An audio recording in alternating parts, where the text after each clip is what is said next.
அஜித் பவார் சென்ற விமானம் விபத்துக்குள்ளானது எப்படி? விமானம் குறித்த முக்கிய தகவல்கள் வெளியாகியுள்ளன.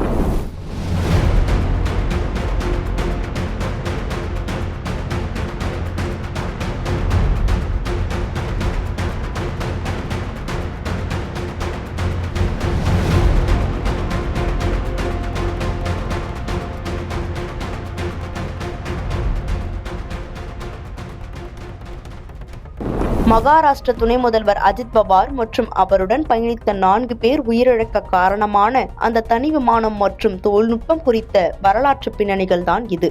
லேர்ஜன் 45 LJ-45 ரகத்தைச் சேர்ந்த ஒரு சிறிய ரக தனியார் ஜெட் விமானம் தான் இது. இந்த விமானத்தை கனடாவின் பம்பார்டியர் நிறுவனத்தின் லியர்ஜெட் பிரிவு தயாரித்துள்ளது. அதேபோல டெல்லியை சேர்ந்த VSR வெஞ்சர்ஸ் என்ற தனியார் நிறுவனத்தால் விமானம் இயக்கப்பட்டு வந்தது. மும்பையிலிருந்து காலை 8:10 மணிக்கு புறப்பட்டு சென்ற விமானம் 8:30 மணிக்கு பாராமதி விமான நிலையத்தில் தரையிறங்க முயன்றது. அப்போது நிலவிய வானிலை காரணமாக முதல் முறை தரையிறங்க முடியாமல் போனது.